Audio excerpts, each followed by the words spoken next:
The webinar will begin shortly. Please remain on the line.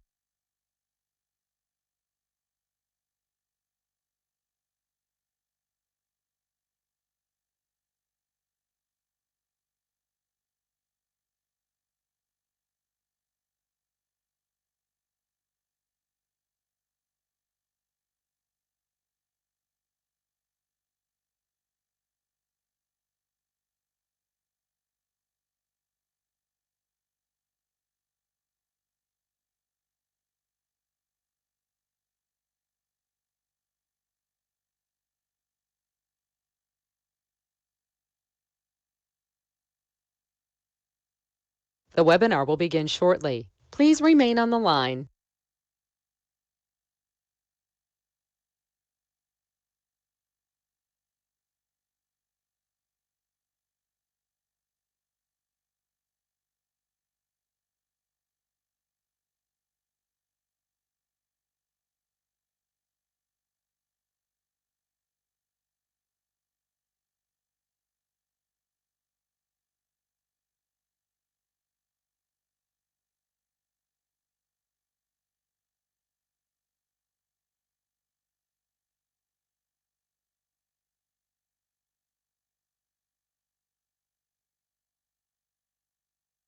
The webinar will begin shortly. Please remain on the line.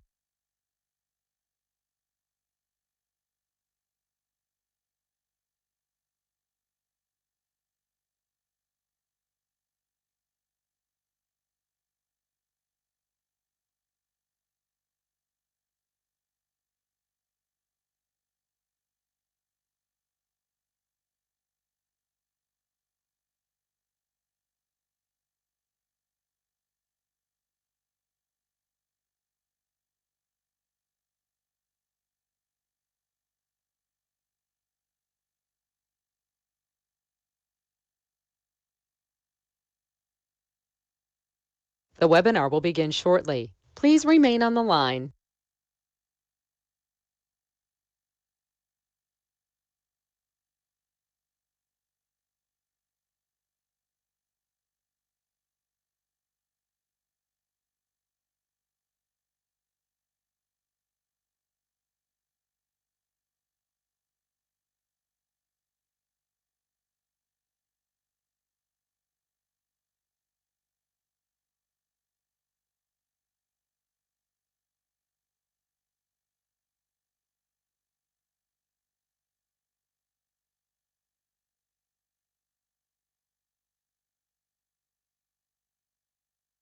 The webinar will begin shortly. Please remain on the line.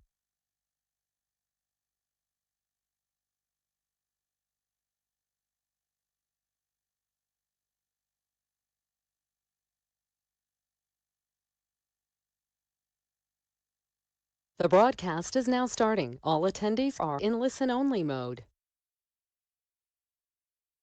To join in, let me share with you our latest promotion on Singapore depository receipts. From now to 31st August, be the first 100 clients to trade Thai SDRs and receive up to $50 trade rebates. To find out more, please scan the QR code. Details of this promotion can also be found on our website, utrade.com.sg. We are also now on Telegram. Do remember to join our channel uobkh Trading Ideas for the latest market insights and promotions simply by scanning the QR code on the screen. We would like to welcome you back to the last session of our Market Insights second half of 2023 series. This evening, our strategists Paul Diviano and Curtis Young will discuss on the US and Hong Kong market outlook for the second half of 2023. Following which, there will be a Q&A session. You may send your questions to us by the chat box. We will also appreciate if you could take a few minutes of your time to complete the survey form that will pop up after this session ends. Without further ado, I'll hand the time over to Paul. Thank you.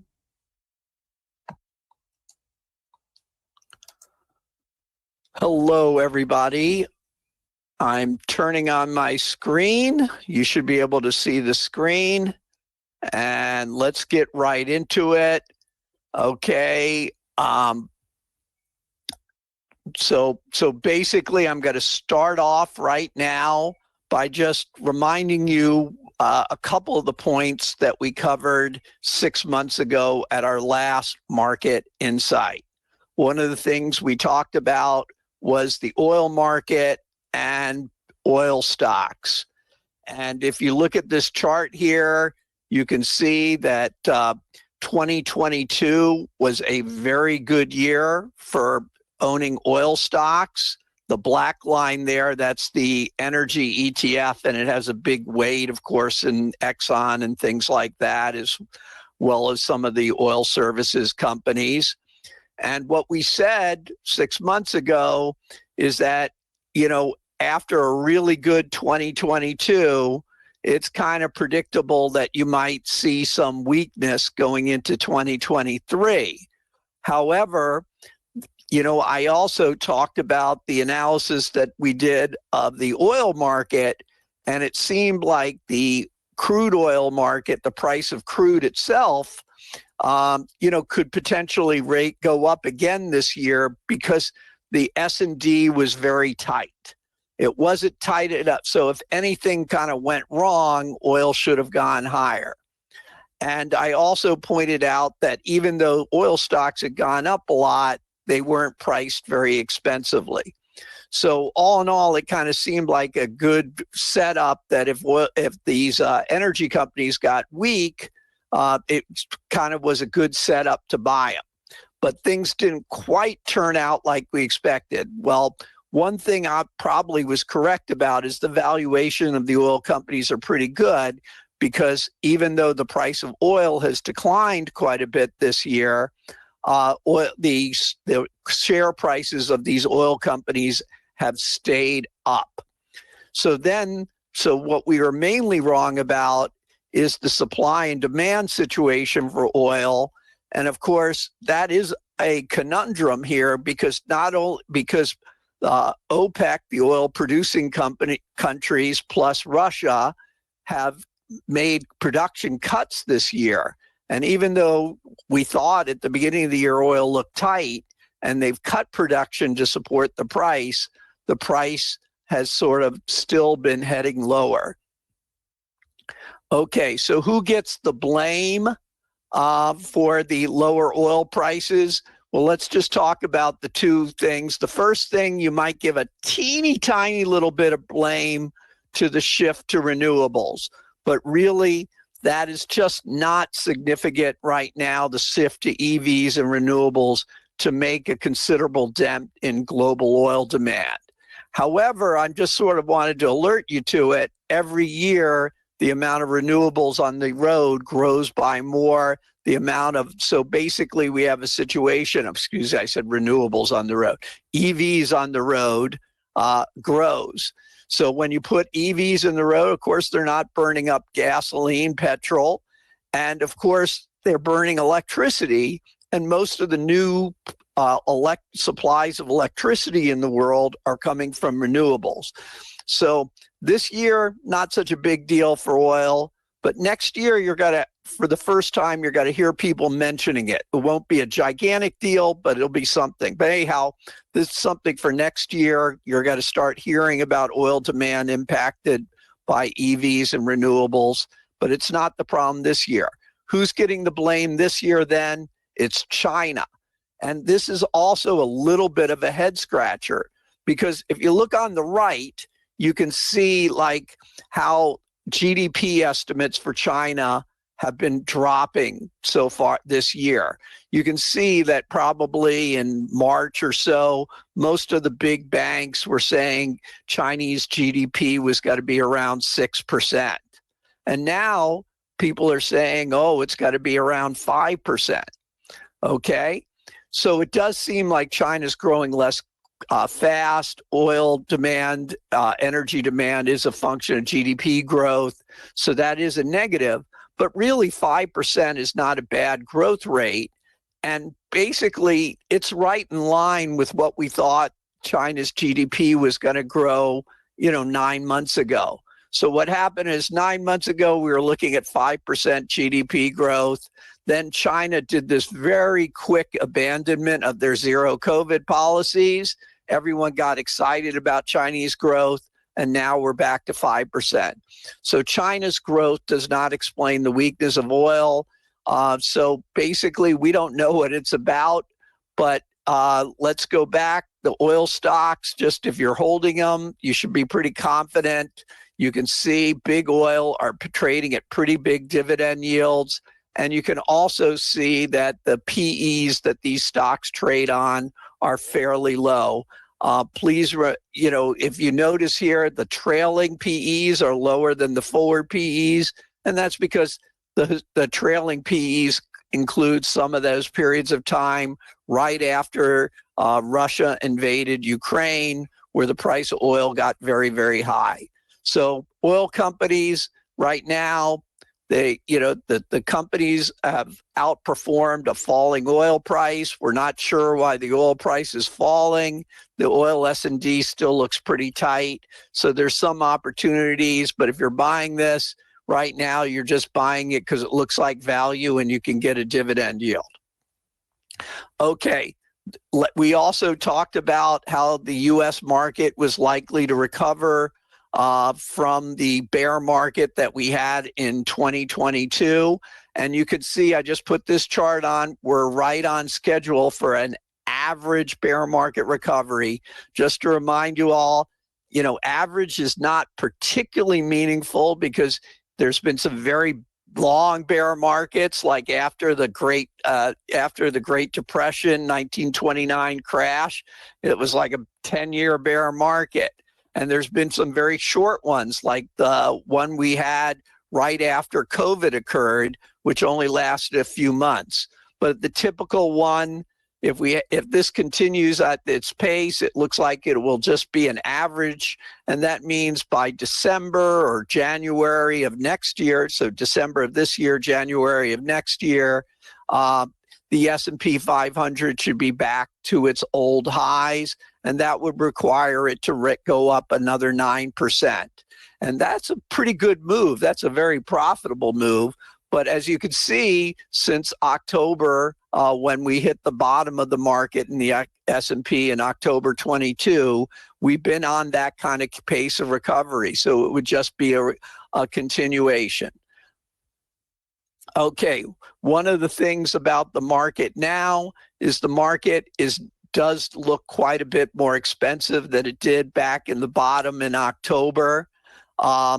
There's two things I want to point out about that. Is first, remember before COVID, before that period, before, the inflation, the Fed began raising rates, we used to say, oh, U.S. stocks look expensive, but they don't look expensive compared to zero interest rates.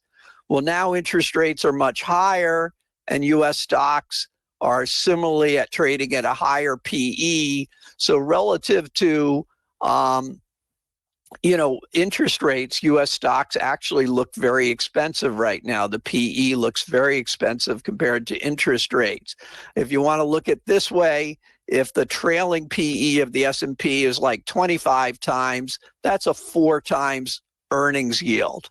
25, that 4% is the inverse of 25. If you think of interest rates are about 5%, right?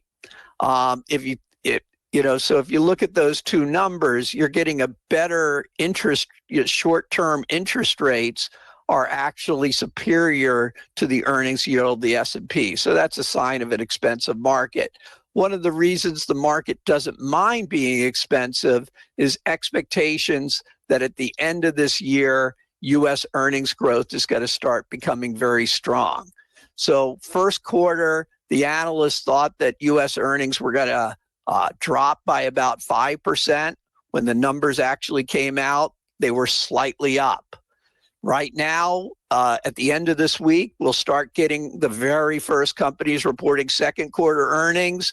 Second quarter earnings are expected to shrink by 5.7%. The analysts are always a little bit wrong. Generally, they're wrong by about 2%. So the market's probably expecting, earnings to shrink between 3 and 4% year on year in the second quarter. So you're comparing it to the second quarter of 2022. Earnings are going to be 3% less than what they were then. if they do better than that, that'll be another positive for the market, just like first quarter earnings were a positive market.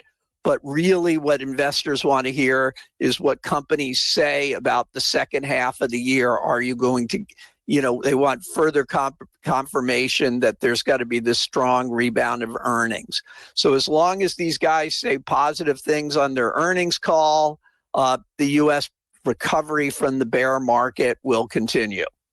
Okay, now we're going to get into talk about stocks a little bit more than all that general stuff. And we're going to do it through the lens of Warren Buffett and his principle that he likes to buy stocks with a moat, as he puts it, protecting economic castle with an honest lord in charge of the castle. And, some people critical of this say, well, basically Warren Buffett likes buying stocks that have some monopoly pricing power. And that's probably true, but it's a lot nicer to refer to it as a moat. Okay. Just to remind you, Warren Buffett, I don't have to say, very successful investor. I just figured I'd do this recap to remind you how good he is. Warren Buffett often points out that he doesn't need to invest overseas. He can find everything he wants in the U.S. market. So he doesn't do it that often, but here he goes. All of a sudden, out of the blue, last year, he buys a bunch of, Japanese trading company stocks. And look at that chart on the right. Look how much those stocks have gone up. So, he's pretty good when he does these things. Of course, when he buys a stock, other people get interested in it, buying it as well. Okay, I'm not going to go into this. This is a chart from a fund manager, Van Eck, about moats, but it kind of talks about the different kinds of moats. And I'll go over the time if I go through this slide. So we'll go to the next slide and just give you some examples of moats. So Walmart has the premier, logistics of bringing things from overseas or from any kind of supplier to their stores very cheaply, where you can buy it on the spot. And that gives them, so with like cost leadership, that's their moat. It would be very expensive for another firm to duplicate what Walmart does there. Look at Salesforce.com, business software, all kinds of software there. People get used to the software. They want to keep on using it. It's very hard to convince people to switch to another software. I know that, personally, I use Intuit's TurboTax to do my U.S. tax returns. And even though there might be other software out there that's better, that's cheaper, I'm not going to switch because I'm so used to using the software I already do. So that becomes sort of a moat. Okay, so let's talk about one of the stocks that has a moat, and that's Bank of America. What's its moat? Its moat is that it's so gigantic. It has all these depositors across the United States.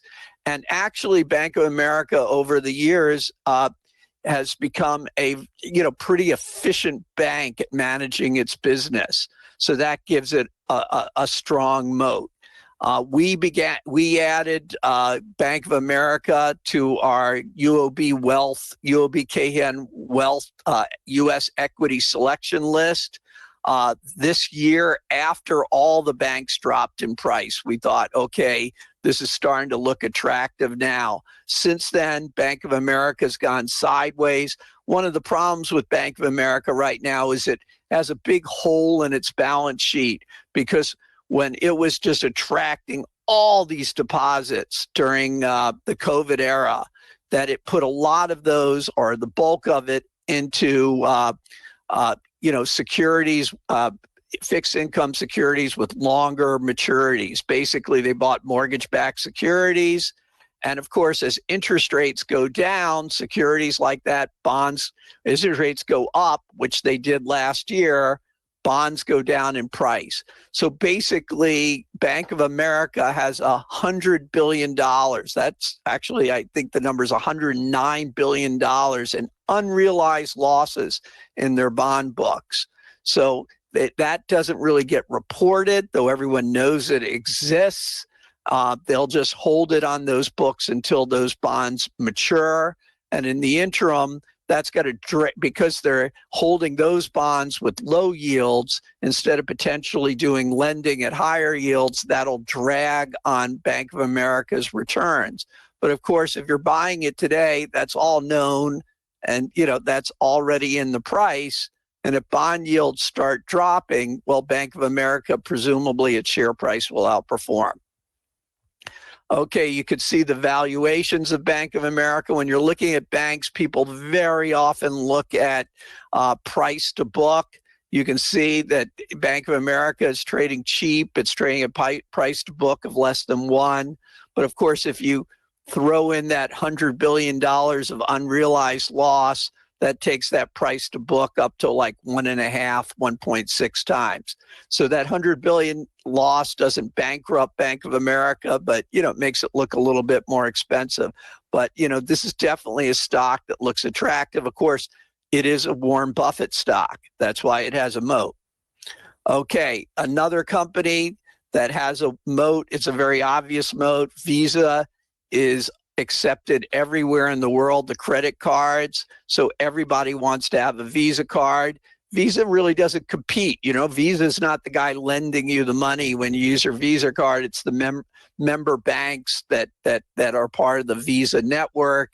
It's the stores and stuff that pay fees to Visa. In fact, Visa, until recently, was counted as a technology company rather than a financial company. It just recently, they changed for Visa and MasterCard to move into the financial sector, and they now obviously are a big part of the financial sector because they're such large companies. But anyhow, Visa's great. This year, we've been saying that we prefer American Express to Visa.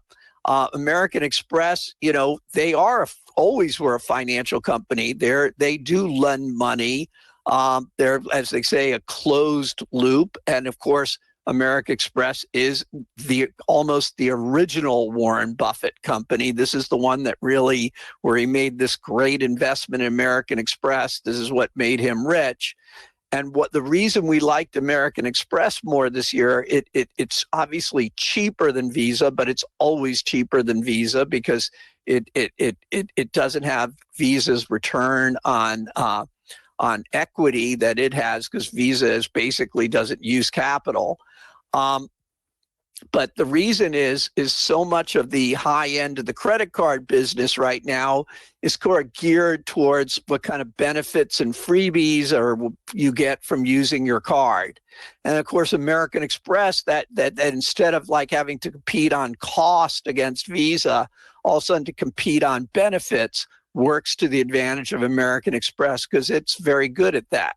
So, okay, so did this make a big difference? Well, you can see actually American Express has outperformed Visa this year, but you can see with some odd zigs and zags along the way, especially that decline in American Express where it kind of got lumped in with other financial stocks. That was actually before Visa joined the financial sector when everyone was worried about the banks. But you can see from this chart, they tend to go up and down together. So if you're buying Amex, or buying Visa, in all likelihood, you're going to have very similar returns, and both of them have moats. Okay, one of the things that we've been recommending this year, of course, one of the hallmarks of this year has been so much of the returns of the U.S. market have come from the very biggest market cap stocks, stocks that have been dubbed the Magnificent Seven very large companies, including like NVIDIA, Tesla, Meta, the owner of Facebook. They're responsible, those 7 stocks are responsible for about half this year's return of the S&P, which is up about 15% this year. So we've been recommending, like other people, like I said, this is sort of the time that you want to diversify away from big tech. And big pharma, which has been very flat for about a year, is something that we thought was very attractive. Big pharma tends to have a moat because they have that ability to distribute the drugs to the doctors, to convince the doctors to prescribe their drugs. It's a very expensive thing to have the distribution for drugs. And, a big distribution network for drugs. And of course, when they invent these drugs, not everyone knows how to create a new drug. They have the patent. Those patents last for a lot of years, and they get the revenue from it. So that's the mode of big pharma. And you can see that we basically said it's very complicated to be a stock picker for drugs, right? So this is the healthcare, or actually it says the healthcare ETF, right? Or this is healthcare, but this is the big pharmaceutical ETF from Van Eck. The ticker for that is PPH, and that holds all the big pharma stocks. Some of the companies that you think of as big pharma might actually be lumped in as biotech. But in this case, these are the big pharma stocks. So you wouldn't see like Gilead in here. But anyhow, to go back to what I'm saying is, if you look on this table we put there, look at the moats. Basically, according to Morningstar, which does this rating of the moats, every single one of those big pharma companies has a big moat. And you've had a very, there's the pricing of these stocks are very different. You can see that Morningstar gives very high ratings to Pfizer and GSK, what used to be GlaxoSmithKline, because those stocks are trading at relatively low PEs. They look like good value. I'll just do a little I'll talk about Pfizer a little bit later. And these stocks have not done that well. Meanwhile, the ones that they have the lower rating on, of course, their stocks have gone up quite a bit. They trade at higher PEs. You can see both Eli Lilly, and then a little bit down on the chart, do you see Novo Nordisk? Novo Nordisk and Eli Lilly both have the two big weight-reducing drugs on the market that are basically selling at a huge pace and due to be two of the most profitable drugs of all time. The Eli Lilly one is the Mounjaro, and the Novo Nordisk one is the Ozempic. Also, now I'm stumbling on the name. Is it Wavy, the other brand name of it? But anyhow, our experience has been it's very hard to pick winners. Who's going to do better? It's much easier to go long this through the ETF, where you own all the drug companies in the ETF. Here's been the performance. After we recommended it, it went up, and you can see in July when the U.S. stocks have come down, the last week was a bad week for the U.S. stocks. You can see the PPH came off with the general stock market. If you're hearing me talk about this for the first time, well, that's good, because now you can buy it at a little cheaper price. Okay, Pfizer, I'm not going to go too deep in Pfizer, but you can see the stock. I got asked by Pfizer all the time during COVID because, obviously it was making a lot of money from selling the vaccine, selling its COVID drugs. And I was always, kind of pour a little bit of cold water on it. I used to pour even more cold water on Moderna. And now the share price has gone down a lot. It's trading at a lower price. Because, I never really thought the profits from the COVID were going to last that long. Now it looks a lot better, but of course, a lot of our clients have lost money on Pfizer, and they just don't want to really hear about it right now. But it does look attractive. Having said that, right now we're saying similar to the way Pfizer went up a bunch. Eli Lilly, I'll go back a little bit. Eli Lilly is the largest drug company in the world right now, the largest pharma company, because it's by value, and that's because of the Mounjaro drug. However, that one has a lot of legs. People will be taking Mounjaro for a long time. So it's a little bit different situation. Yes, Eli Lilly looks a little bit expensive, but it does seem to be justified. Also, that Eli Lilly also, it has been doing a lot of work on drugs for Alzheimer's. So anyhow, let's keep going. Medtronics, this is obviously not a pharma company, but it's an example of a company with a root. If you're investing in the healthcare sector, it's a lot less complicated to go for a medical device company like Medtronics because they don't have all these, drugs going off patents, having to develop new drugs that go on patents, because once they develop a pacemaker or once they develop a defibrillator, they don't need to totally invent a new one. They make changes to it. They apply engineering to it to make better. So it's just like any other product where they can make incremental improvements. And of course, the moat here is very obvious. If the doctor is going to put something onto your heart, like a defibrillator, you don't want the second best one. You want the brand name Medtronics. Okay. We've been talking about moats. Just to remind you, this is a saying, there's a ETF for everything. And of course, that we've been using a lot of Van Eck slides because they produce the Van Eck Morningside moat, this ETF. And the ticker, of course, is MOAT. This is an actively managed ETF. That means it doesn't just follow an index. It uses the Morningstar ratings for stocks in combination with the stocks that have wide moats. So when they put together the portfolio here, Van Eck, what it's basically doing, it's saying we're looking at only wide moat stocks, and then we're looking at the Morningstar ratings for that stock. Because obviously it doesn't do you any good to, if it was, Warren Buffett, think about his investments philosophy. He just doesn't madly buy stocks with wide moats. He wants to make sure he's buying a stock with a moat at a good price. So that's what this ETF intends to do. If you're looking at it, it's outperformed very nicely this year. But there's an explanation for that. If you look at the top half of this is, what the weightings of this ETF has been for most of the year. And you can see up at the top, it had a pretty high weighting for information technology. That's big tech. That's where Apple is, et cetera.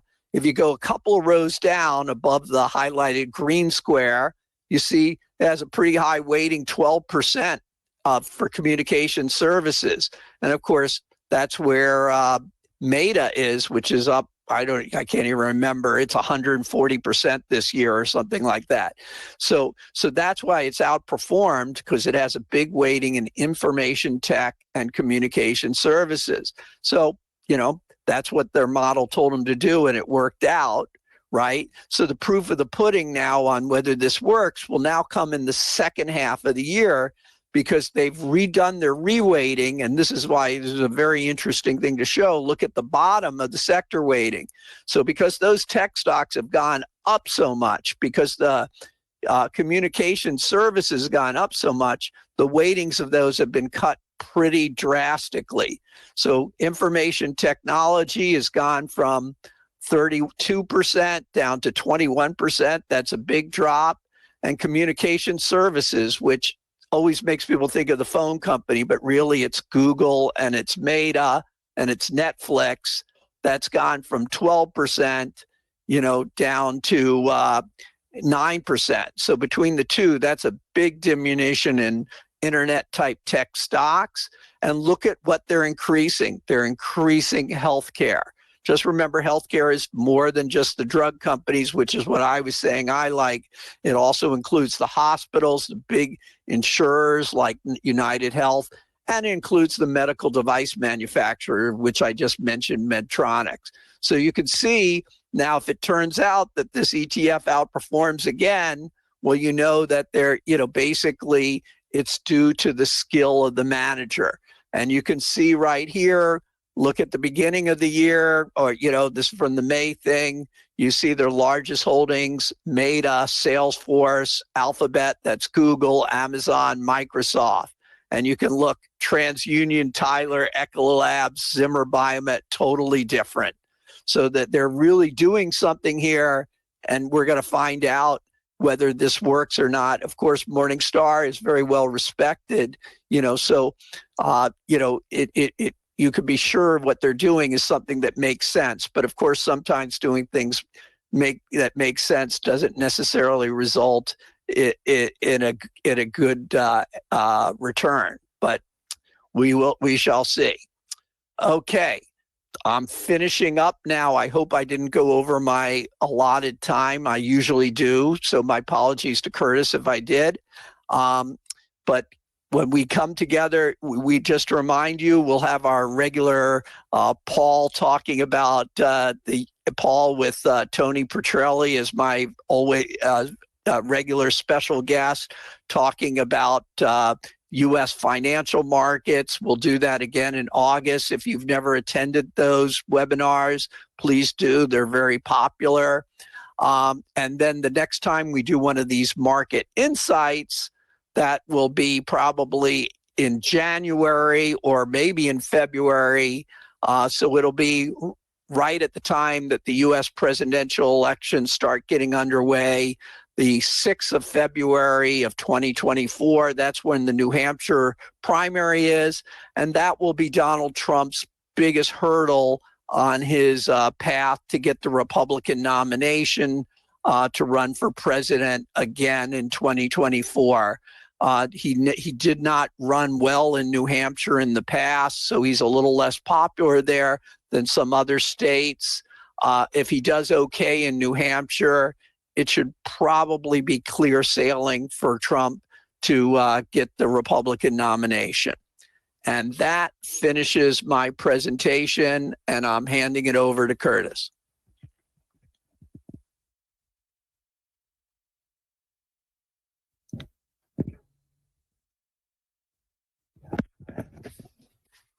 Okay, thank you, Paul. Now we come to the Hong Kong market.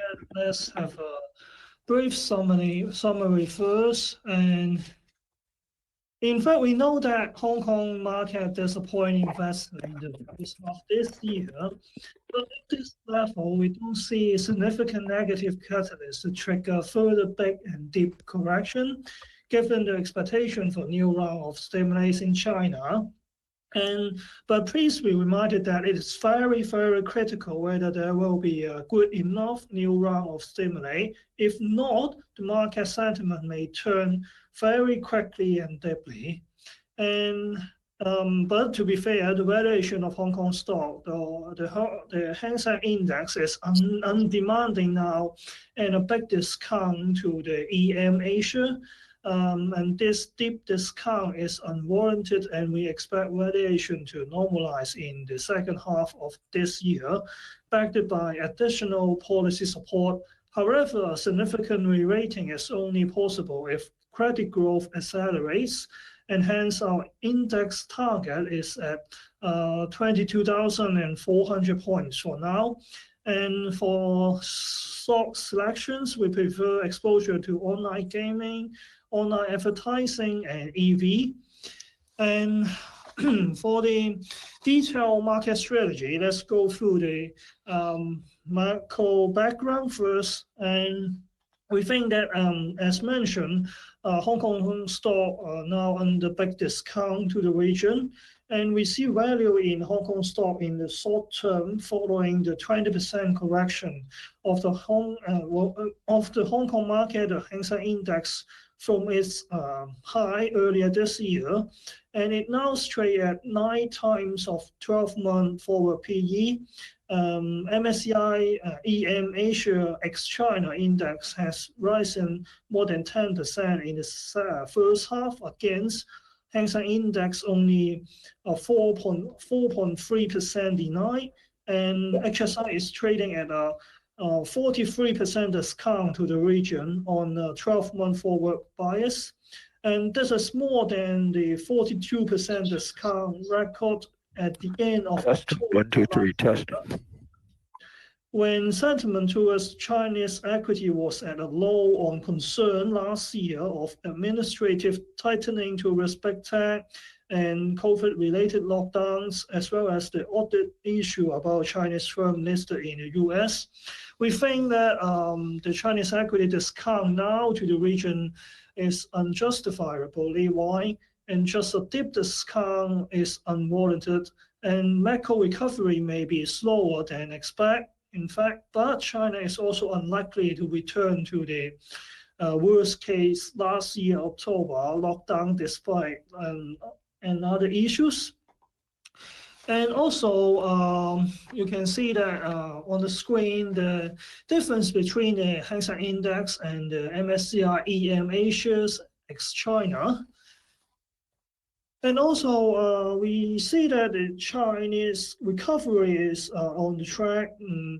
Its reopening and economic recovery has been being the main theme for Hong Kong stocks since later last year. The strong rebound earlier, together with the better than expected first quarter economic data, 4.5% GDP growth year on year, has made the market sentiment very optimistic.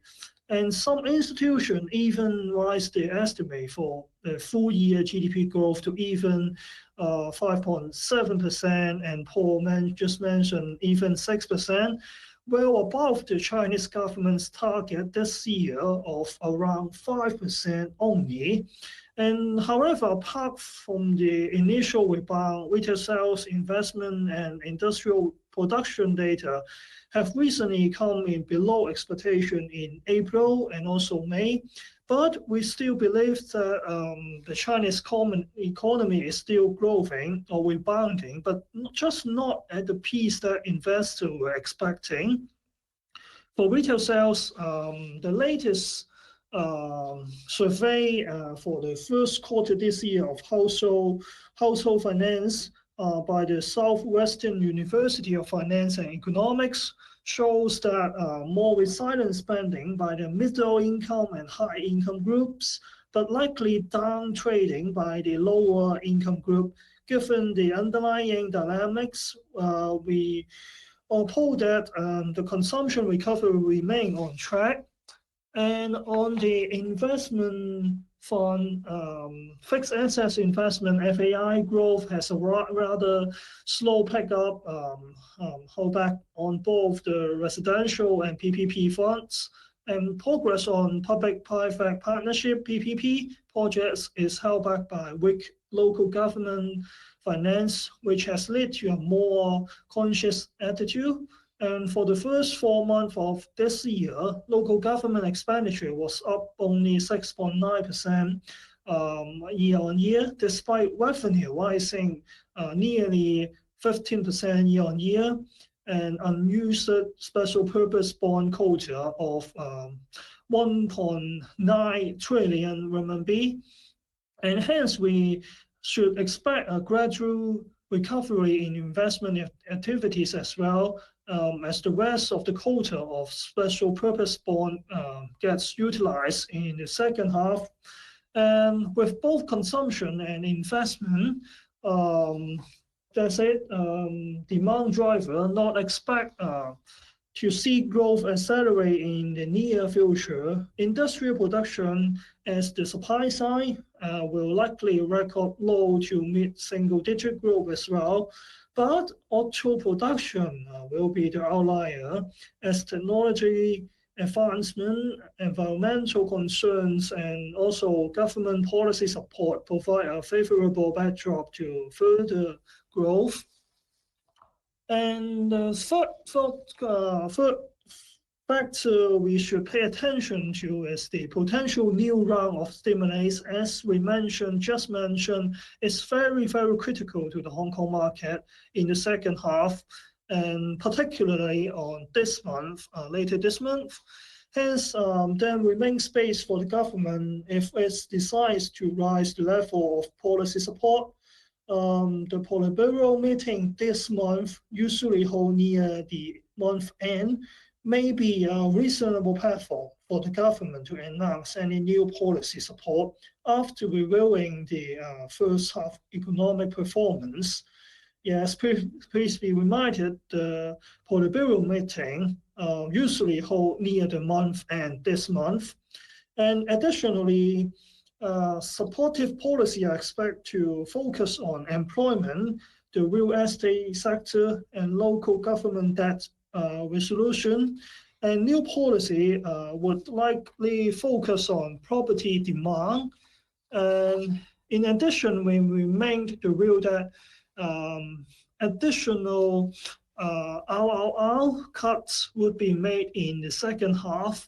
And it continues to be our base case scenario that the government will rather keep some powder dry, especially in the face of the geopolitical uncertainties.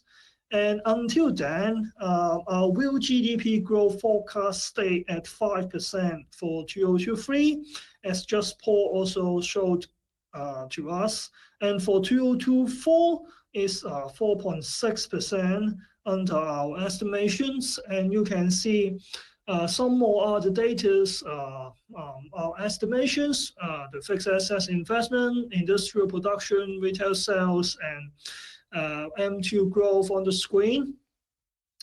And but we believe that there is some limitation of the stimulus, so we set our year-end target still lower than the high early this year.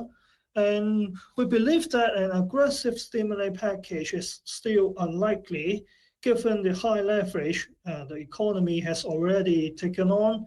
And based on our estimates, China's debt to GDP ratio rose to 277% of GDP in April this year, from 233% in 2011. And we do not expect aggressive credit growth target to be set under this background.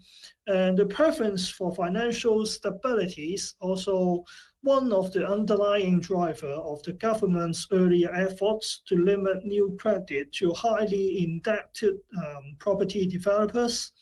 And as President Xi has outlined, China encouraged all types of capital to drive technological advance, market growth, and improvement to the quality of life that is consistent with common welfare and the social interests. And still looking to contain assets bubble, the government also did not offer any clarity over the permissible level of residential property price appreciation.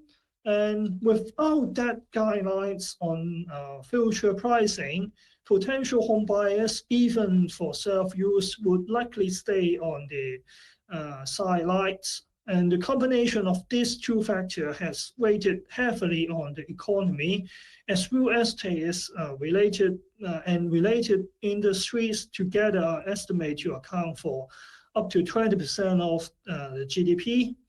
And under the new policy landscape, capital will be driven for projects of some national interests. For example, technology in the area of semiconductors, AI, smart manufacturing, etc. Thus, we do not expect significant diversions of capital to the real estate sector and traditional fixed assets investment projects. But investment in new technology are unlikely to provide a meaningful spillover in very near term. And so we should build in slower economic growth estimate as base case scenario. And also another factor we think is quite critical to the Hong Kong market is the depreciation of renminbi. And market sentiment has been dragging down by the depreciation of renminbi. The yuan has declined by nearly 5% in the first half. But we expect the renminbi exchange rate will rebound following the potential stimulus as well as improvement in economic data, especially in the fourth quarter this year. And our forecast for renminbi exchange rate is 7 for the end of this year.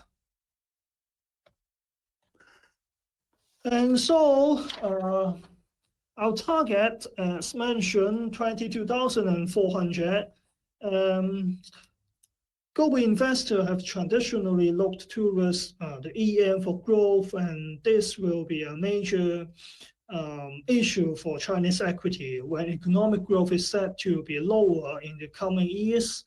So we do not think that the market can break through the high early this year, but we do not share that the real China has become uninvestable. But beta opportunities will likely be fewer and far between, and one has to focus more on sector and stock selection. And accordingly, we believe that the risk reward for Hong Kong stock is to the upside relatively, and we expect a supportive macro backdrop for the second half as the Chinese economy continues on a gradual recovery path. And at the same time, the index upside will still be captured by renewed China-US tensions and a slower economic growth outlook. And unless China decides to accelerate credit growth, we do not expect a high. And based on the current Bloomberg consensus focus of EPS for the Hang Seng Index and a target of the PE 12-month forward 10.6 times, which is the 5-year average, we arrive at an upside target for around 22,400 for the Hang Seng Index. And but in short term, from the angle of technical analysis, 18,000 will be a very critical support, and also you can see that the OECD leading indicators point to further recovery in the coming month.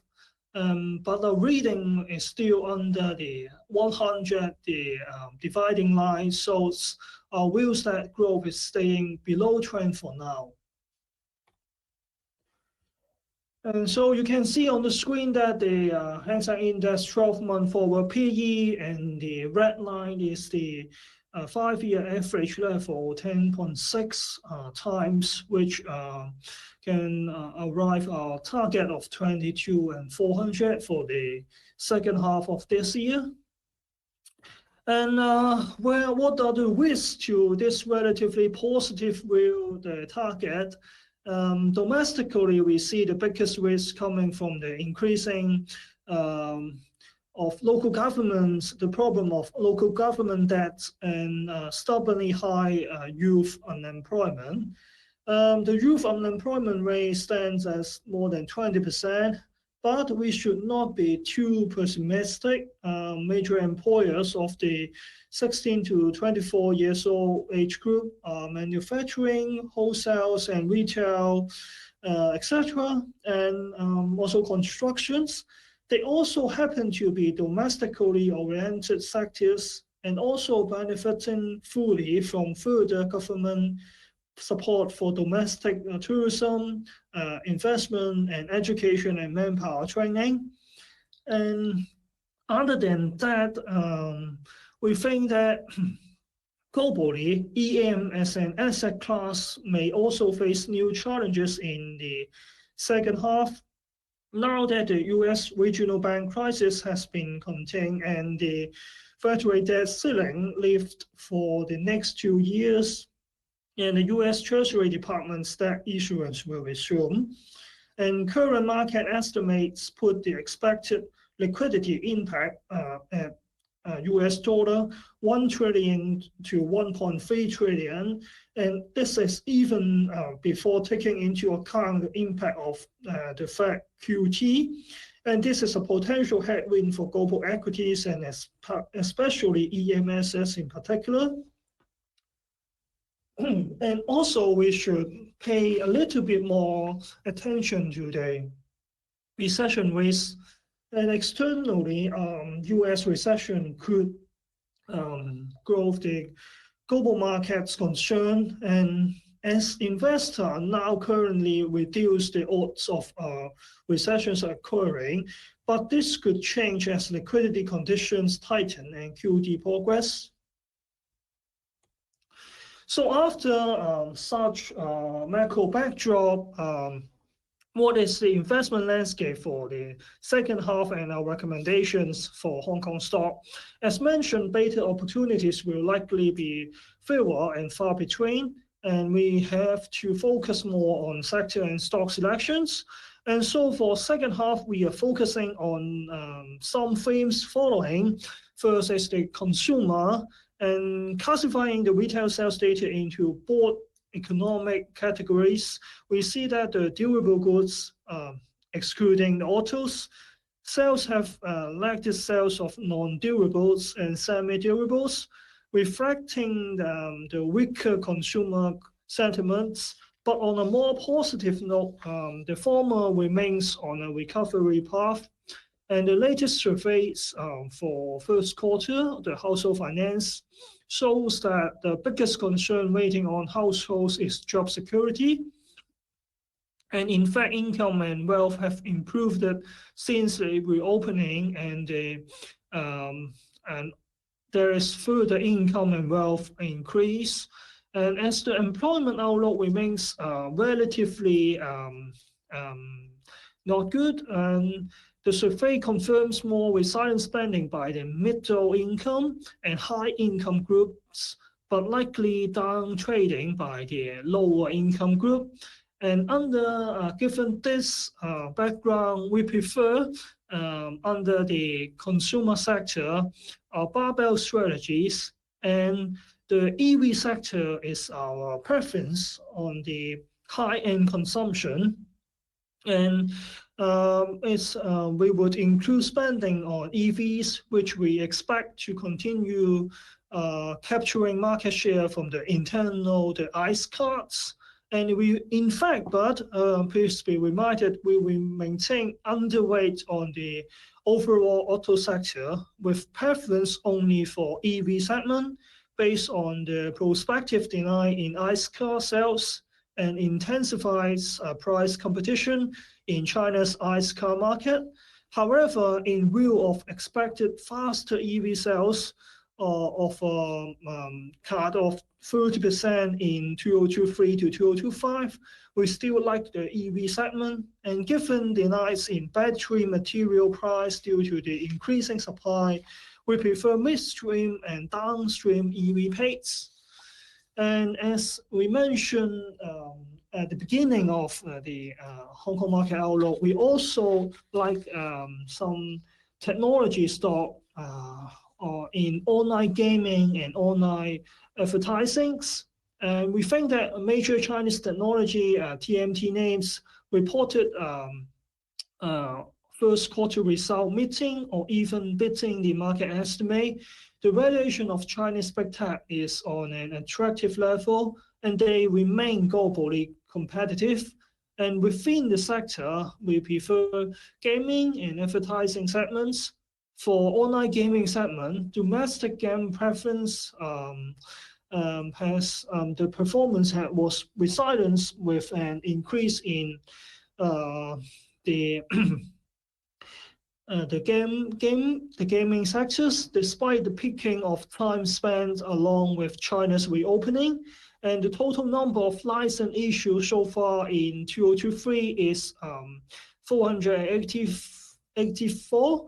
And the latest batch of new game approval last month has also remained above 85 licenses for 4 consecutive months.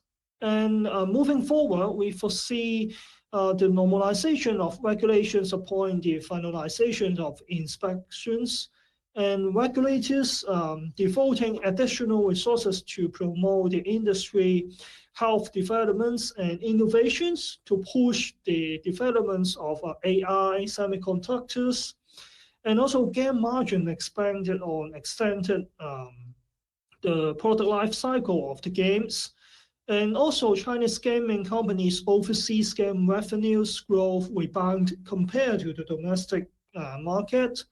And also increasing adoption of AI generated content will help the improvement game development's efficiency, and as well as reduce the development costs and development barriers. And for the online advertising, we think online advertising is a proxy to benefit from the reopenings and deliver a strong recovery momentum. And given some short film videos' ability to capture a large and growing shares of users' time spent online, advertisers are likely to allocate more budget to the short film videos platform, given its high conversion rate and inventory supply. And as such, we think that SFV is best positioned to capture the solid rebound in China's online advertising market upon the country's reopening. And go through very quickly about the also another sector we prefer is the reopening pace. We are still positive on further improvement in the travel and tourism sector, as the recovery has been held back by capacity constraint on international flights as well as visa requirements. And we expect further normalization approach 2023 as we approach 2024, sorry. And we saw an encouraging recovery during the recent Labor Day holiday, with domestic tourism revenues and also the tourist number recovering to more than 100% of pre-pandemic level in 2019, respectively. As such, we expect the summer and also the National Day holidays to also perform the way for resilient second half this year. And among the reopening phase, we prefer online travel agency. The companies, we can observe that bookings, particularly for intra-city trips for the upcoming summer season, continue to gain momentum. And also, we think that online travel agents can be most benefit from the increasing capacity of international flight and also the better visa requirements. At this level, we expect the release of pop-up demand for outbound travel to further growth with the strong seasonality in the second half. So that's all for the Hong Kong market outlook. And we now go to the Q&A sections, and we welcome questions for both US and Hong Kong market.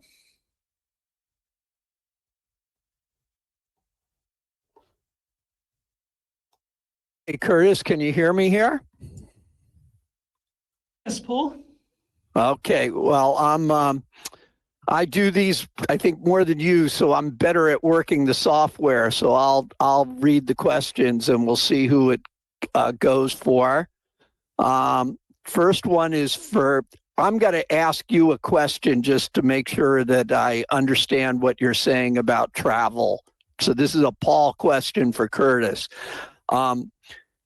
It seems like there's quite that the amount of Chinese tourists that we're seeing here in Singapore and Southeast Asia is a lot less than it was pre-COVID. How much below are Chinese tourists below the previous peak by percentage right now?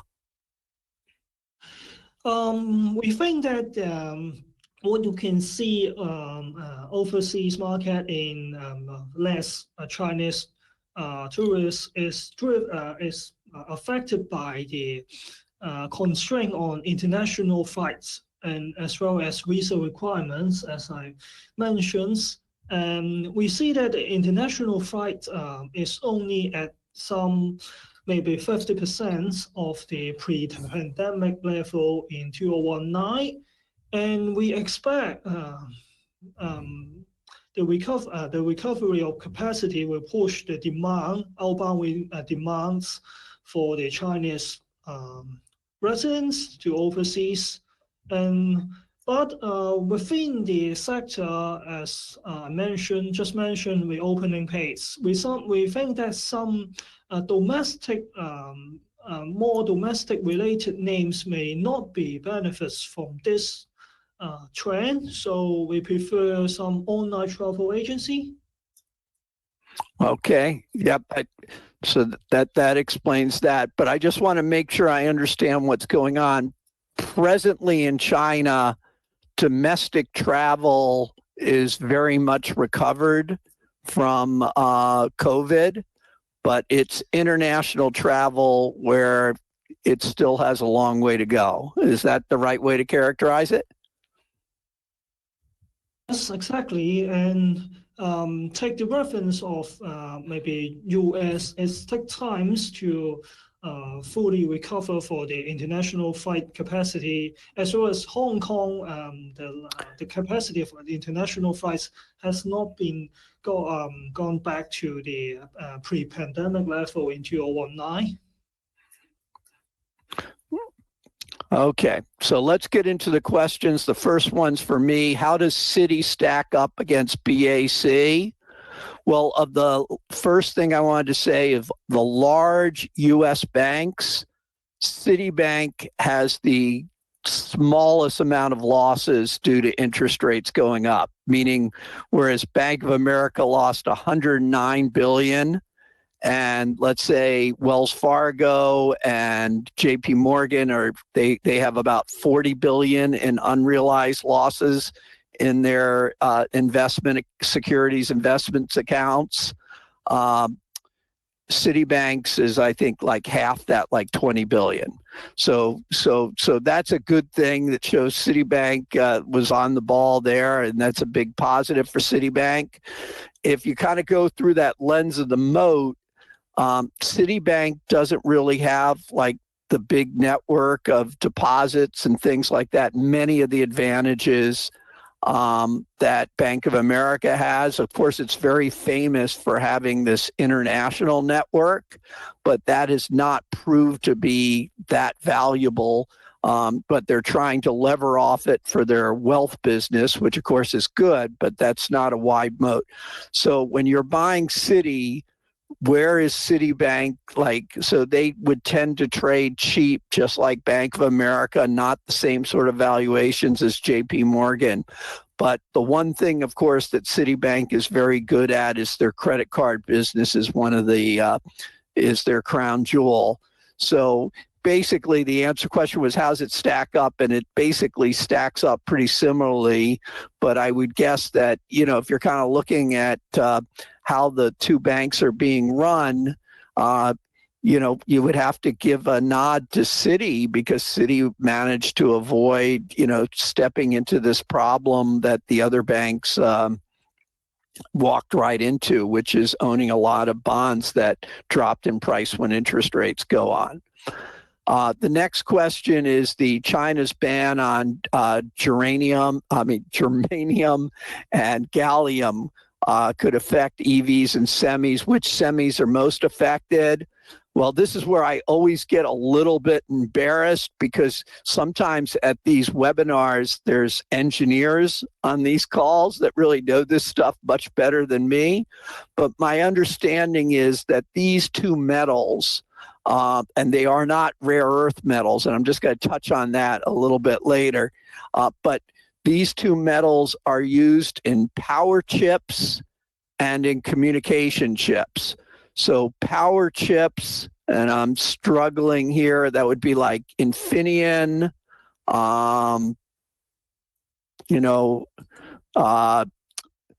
ST Micro, those would be the power chips that come to mind. The communication chips would be like Broadcom, Skyworks, and Qorvo. So those would be the most directly affected by these limitations in exports. But when the Chinese did it, it made everybody go, ooh, well, what if they actually start limiting rare earth metals? And apparently the market doesn't think China's got to do that, because if you look at the largest rare earth miner and processor outside of China, which is Lynas Metals, which is listed on the Australian Stock Exchange. Their share didn't go up much on that news. So I guess that's the best way to look at what's going on is, that the world will be able to survive. They'll be able to find other sources of germanium and gallium. If the Chinese banned rare earth exports, that would be much more impactful over the short term. But whenever you do these sorts of things, you got to remember rare earths are not that rare, but it's the processing plants that are not built and all the environmental things that kind of go along with it. So if they did ban it, it would create havoc for a few years, but eventually the world would be able to resupply itself. The main reason why, like let's look at Lynas Metals. There's environmental issues dealing with mining rare earths. And that's why Lynas digs up its rare earths at Mount Weld in Australia and then ships it to Kuantan in Malaysia to process. So the Malaysians have to deal with the environmental issues of processing rare earth ore. Why is Pfizer so short? I do not know why Pfizer is heavily shorted, except I think that a lot of smart people probably thought it was overvalued during COVID. And they certainly had a good view on that, people were going to stop taking the COVID vaccine. Probably that became obvious once the Omicron virus version came out and people became less scared of getting the COVID. Someone asking about the XLV ETF, is that an alternative to PPH? Certainly, but they're two different things. XLV gives you exposure to the whole healthcare sector. So its largest holding is the big insurance company, United Health, which is basically processes and it's a payer of claims for healthcare claims, for health insurance. It does a lot of things, certainly a company with a wide moat. So it also would own the other companies that are similar to that. It would also own companies that aren't really considered to be pharmaceutical companies, such as I'm trying to think of, I can't think of one off the top of the head, but that are involved in health, would hold Johnson and Johnson, for example. That's a good example of a large cap stock. And it would own those medical devices. So it's a much more broad, it owns a lot of different things. And my guess is, though, I thought that the pharmaceuticals looked more interesting right now, but you never know. It could be better to own the broader ETF. Certainly nothing wrong with owning it, the XLV.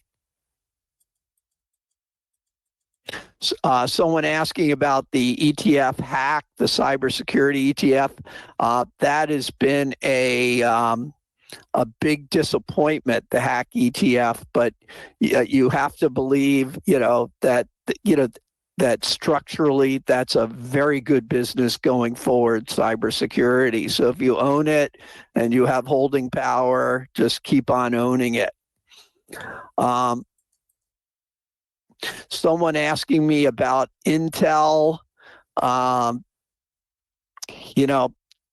think that's famous last words, and I'm going to do a teaser. I am going to try to be looking at your note. Please look at your notices from uobkh as a special guest at the next financial seminar in August, US.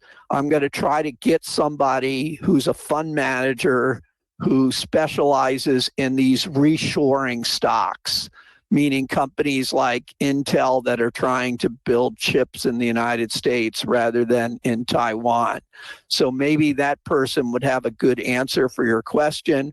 But the market just doesn't like Intel because it just doesn't think it's really good at what it does. It's okay what it does, but the market clearly has a preference for whoever they think is the leader.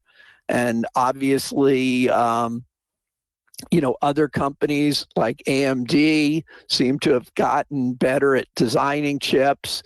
And of course, Samsung and more importantly, TSMC are better at making chips. But Intel is priced cheaply, and who knows, every dog has its day. If Republicans were willing to win the presidency, fossil fuel would be back in focus. Isn't oil price going to decline sharply? Well, the U.S. is already self-sufficient in energy. The U.S. is an exporter of oil. The U.S. exports, sweet crude and imports sour crude. I don't think the Republicans winning the presidency will make a great deal of difference. Their main deal where Republican governments are in charge have been to reduce bureaucracy and red tape. And that benefits right now the solar and wind industry just as much as it benefits, just as fossil fuels. And the example I always give on this is that you look at a state like Texas, which basically banned Texas-related endowments and stuff from doing ESG investment. But Texas has one of the fastest rates in the country of installing wind power and solar. So you got California run by the Democrats who are so in love with renewable energies, and they're not installing renewables any quicker than Texas is, where they kind of view this as all hokum because it's really economics that's driving it.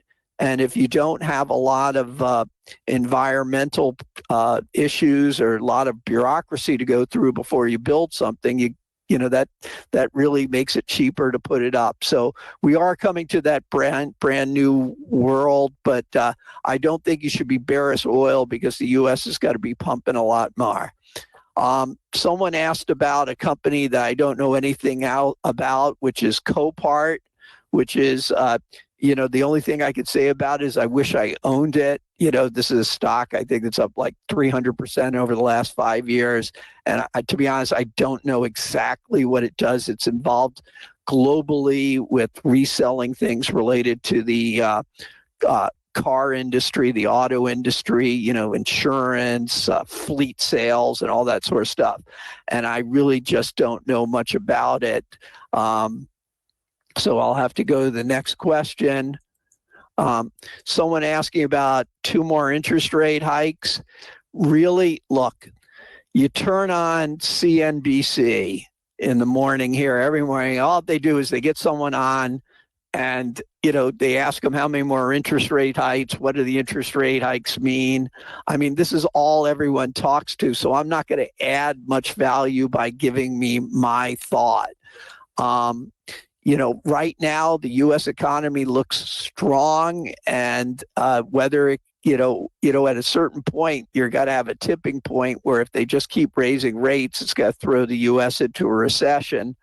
But we haven't hit that. Hopefully, the people at the Fed will stop before they throw the U.S. into a bad recession. But remember, there is an economic cycle. There will definitely be another recession in the U.S., and it's just a question of when it'll be. Will it be, will it be in 2024, or will it be later than that? So really, I don't have any good answers for you.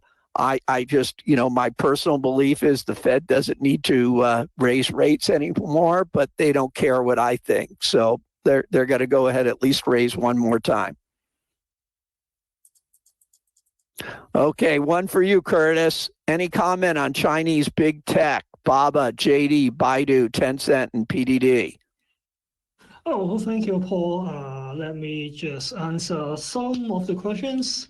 And first about the big techs, Chinese big tech names.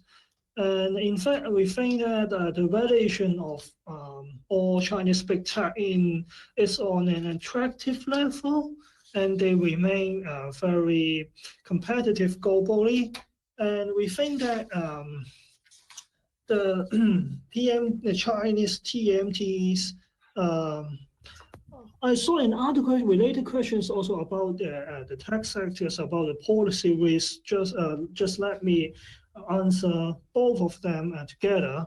And if you pay attention to the related news, the PBOC just announced the punishment to Ant Group, which Alibaba is one of the major shareholder holding 33%, and the punishment probably meaning close file on the investigation, and we expect the policy to further ease, but there is still a long way to go, but at least it's on the track. For N, the next step might be an approval of financial service license. So we think that the valuation is attractive now, and also the policy risk is decreasing. We think it's a very relatively favorable background for the big techs in the second half. But in fact, we cannot expect such high growth in the past for the big techs in the future, as the market now estimate 10% revenue growth for Alibaba for this second quarter. So we think we still prefer the TMT, but particularly we pay more attention to the online gaming and also the short film videos platforms. That's our view on the Chinese big tech. And I see another questions about very direct, strict questions about what our stock pick for the second half. One of our top pick is, as mentioned, we prefer the EV sector. It's BYD, 1211 Hong Kong stock code. And we think that we like BYD for prospective strong earnings momentum of its EV and EV battery business. And we expect BYD's EV sales volume to grow at 43% annually from 2022 to 2025, and for its EV battery sales volume to grow at a 96% cut from 2022 to 2025.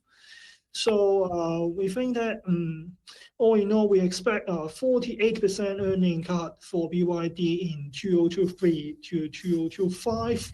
It's our top pick in the EV sector, which we prefer the EV sector as our top pick sector.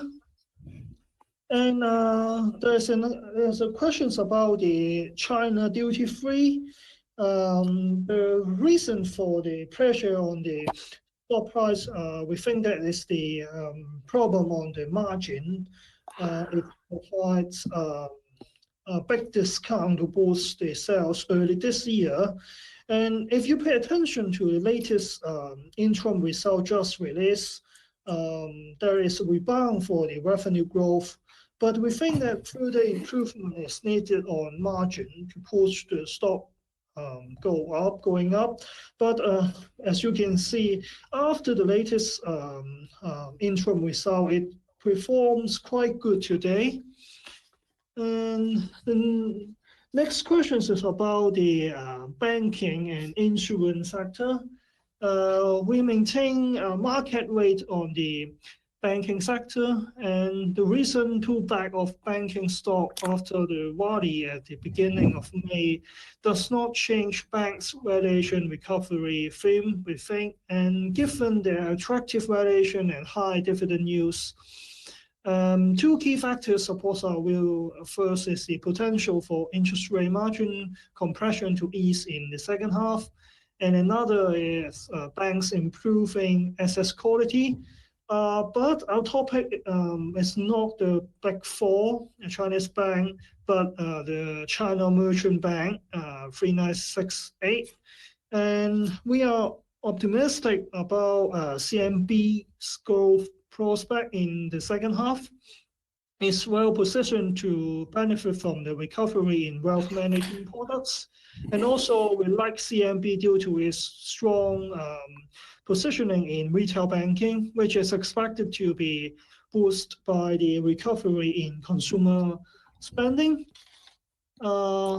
Next questions about also about the insurance sector. We maintain overweight on it, and exactly what the question mentioned, Ping An is our topic amongst in the sector, and we like Ping An for this agency's reform has shown effectiveness as there has been a significant improvement in agent productivity during the first quarter.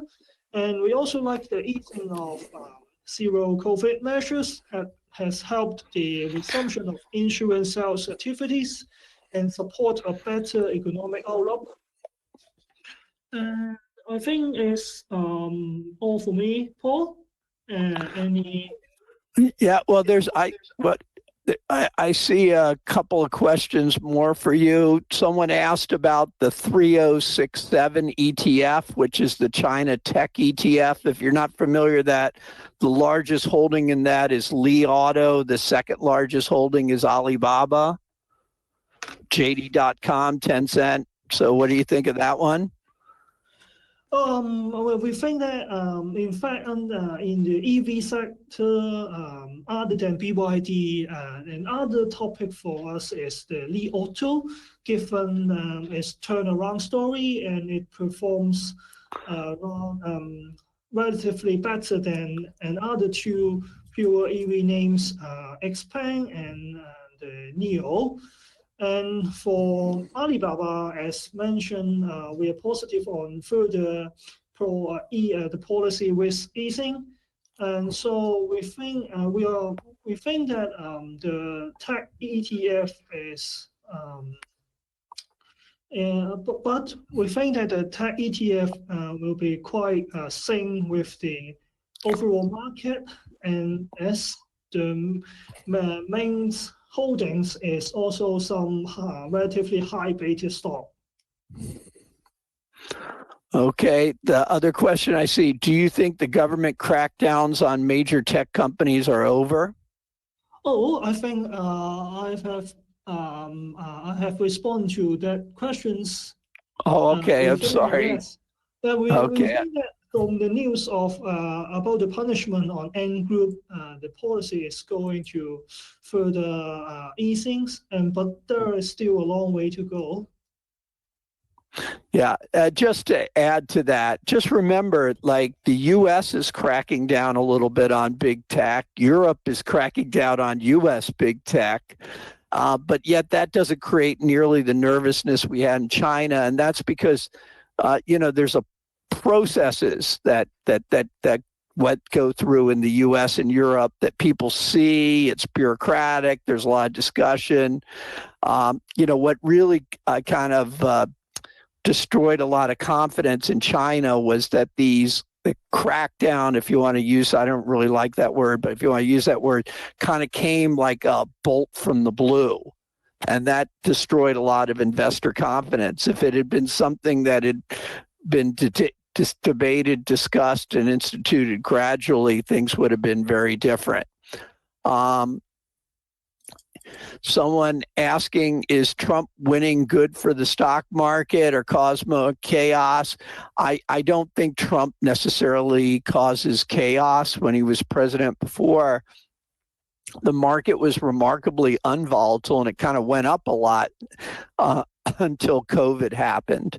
So if he's capable of running the country well, the danger with Trump is if we find out that he holds a lot of ill will to the people he thinks that wronged him, and he kind of goes on a witch hunt, that would be very bad. But if he tries to do a better job at being president than he did the first time he was reelected, it'll be good for markets. Markets like it when a Republican's a president.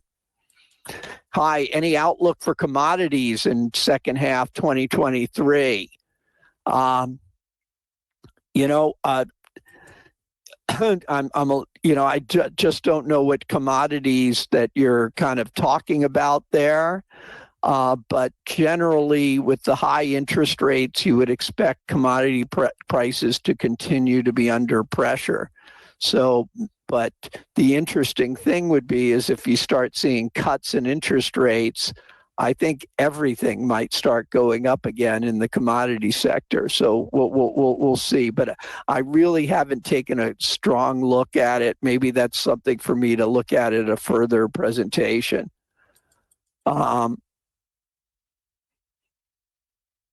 So why a preference for midstream and downstream EV players, and which are those companies? Thank you. I think that would be for you, Curtis.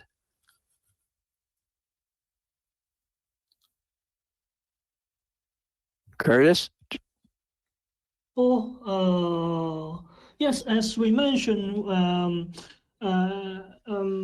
we prefer the midstream and downstream EV players due to the oversupply for the materials for EV battery, the lithium.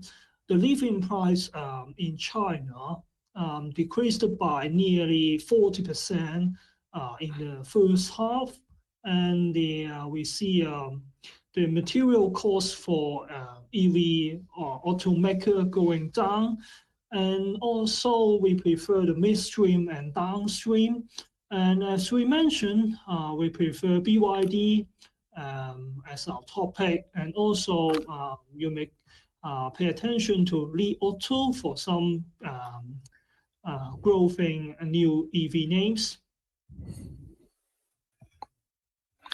Yeah. Okay. Well, we are now getting to the 8 o'clock bell. So I think let me look, and I think we're going to have to wind it up, which unfortunately means we didn't get to every question. Let's see. I'm looking to see do you see any other questions that you want to get to, Curtis?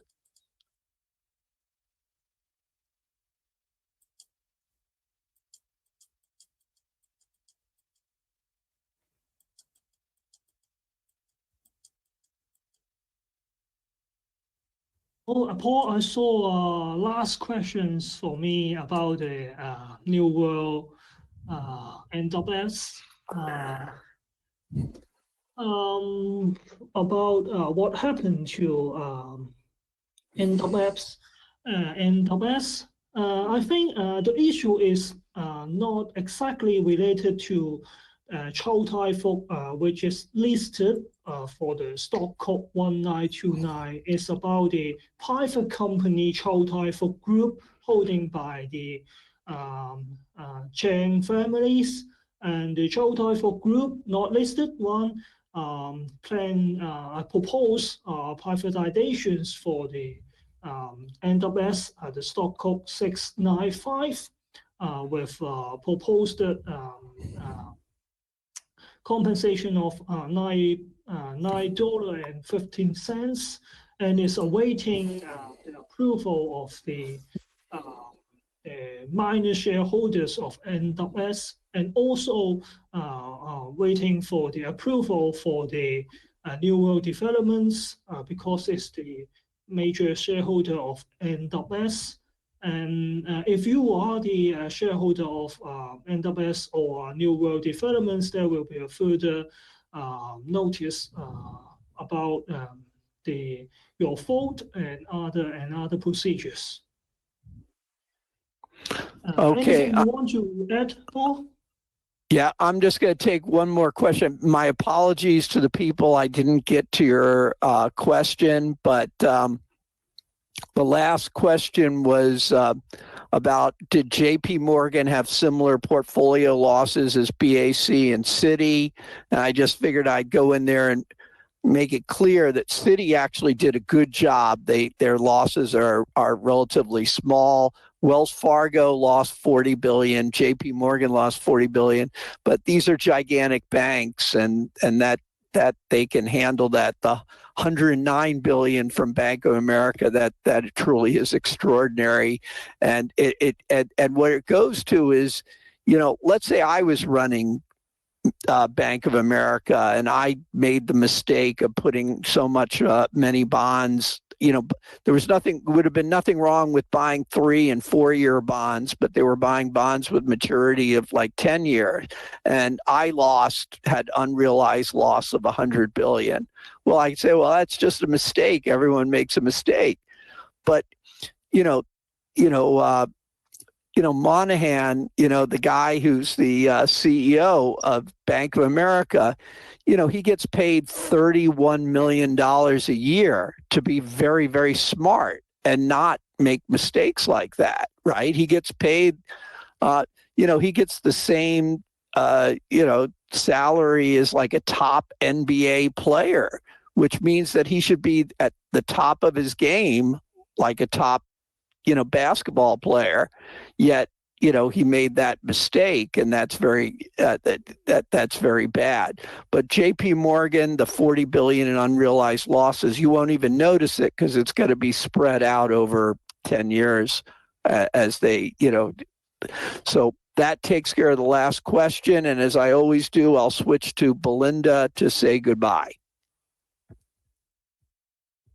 Thank you, Paul and Curtis, for your insightful presentations. With that, our Market Insight second half of 2023 has come to an end.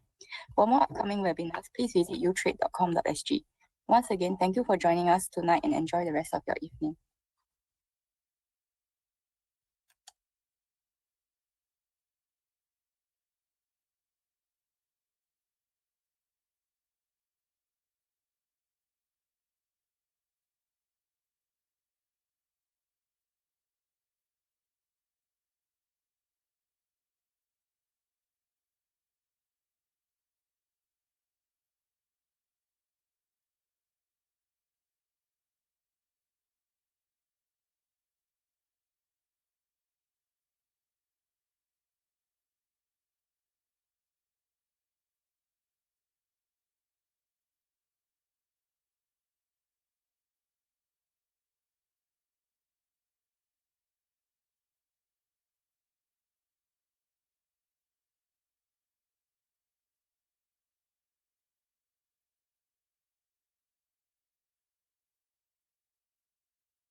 you.